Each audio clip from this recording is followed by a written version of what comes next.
there! Today we're going to step into yet another important topic to lay the foundation for some major projects coming down the road.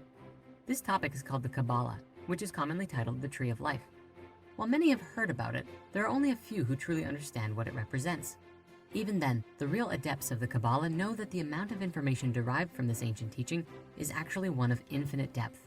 It is a fundamental key which describes the nature of the universe and how all of creation fits together.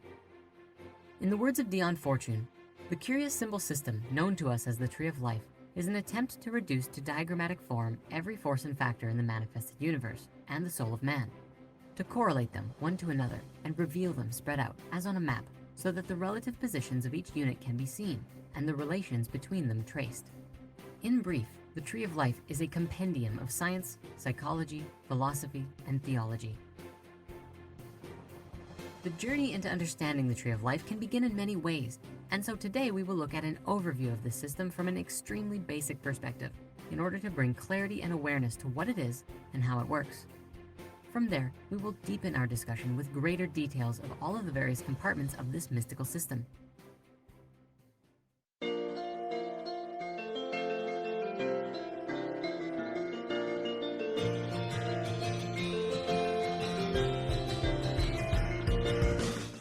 The Tree of Life in its simplest sense is made up of 10 spheres and 22 interconnecting pathways.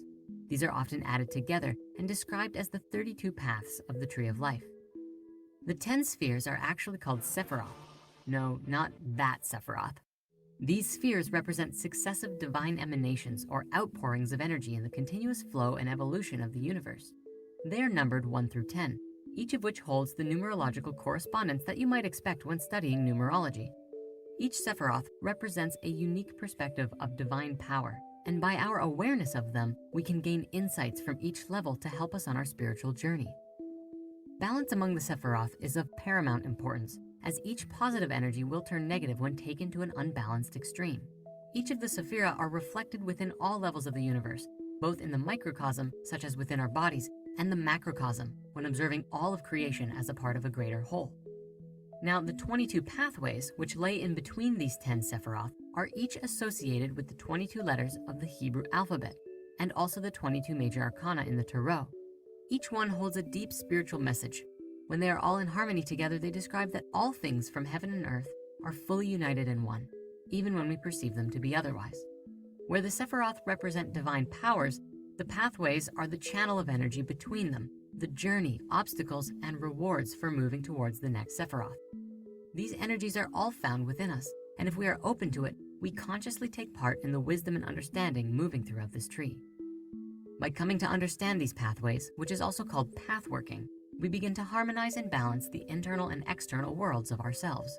These paths represent stages of personal development and are required to pass between the Sephiroth and are seen as roadways to spiritual enlightenment.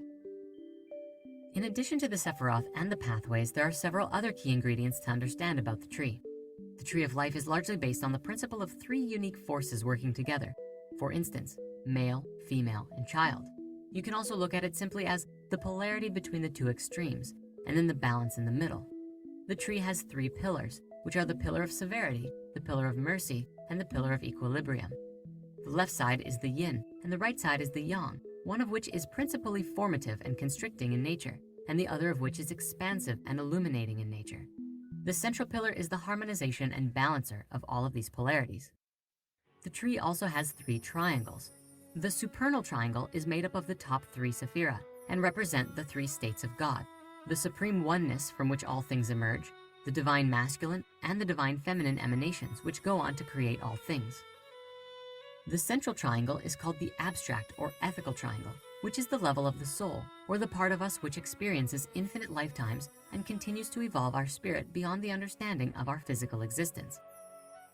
The bottommost triangle is the astral or magical triangle, which is the place where our unique egos and personalities are formed. The collective thoughts and feelings of our individual identity combine together and are channeled downwards through our bodies into the bottom Sephira and dictate how we live our lives. There are also 3 major barriers within the tree, which symbolize our disconnection with nature and then how we can transcend them. The first barrier is called the 32nd pathway, or simply called the gulf, and is the connection between the physically manifested realm and the ether. Crossing this barrier is the realization that we are more than our physical bodies. The second barrier is called the veil of Parakath, located between the bottom two triangles and represents the disconnect between our soul and our egos. This barrier marks the highest point to which our normal human consciousness can rise without transcendence. The third barrier is called the abyss, which is between the upper two triangles. This represents the ultimate disconnect from spirit that we all experience and why we believe we are separate from everything. This abyss was created in the fall of consciousness. It is also worth noting that the four elements play a very symbolic relationship to the tree of life, which attempts to express the inexpressible name of God through the tetragrammaton, Yod, He, Vau, He. Yod being fire, the male symbol of forces that set the creative process in motion. The first He being the symbol of water, the female or receptive principle, which develops the impulse of the first fire. Vau being air, the formative principle of intellect and mind, the son of the mother and the father. And the final He being earth, the manifestation and material principle of the daughter, the final combined result of the whole creative process. Together, this combines with what is called the four worlds of the tree of life.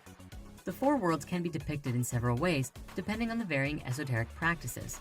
But very simply, it divides the Kabbalah into four unique planes of becoming in order to delineate the various states by which creation manifests through, bringing more detail to the structure as a whole. At the top, you have the world of emanation, which is fire, the world of creation, water, the world of formation, air, and the world of action, earth. These are the four stages in the process of creation, according to the Kabbalah. All of these concepts and more will be discussed and explored in more detail as we go along, but we thought it would be best to give an overview of everything before we get too deep for anyone who is just beginning, so that you can have a clear roadmap of all of the places that you can explore. And to be completely honest with you, this is still only the teensiest tip of the iceberg. We've published some articles on each of these topics on our website too, which you can read about and continue on in your learnings. We've also included a number of sources for you to reference in case you really want to go even deeper. Let the learnings continue. See you next time.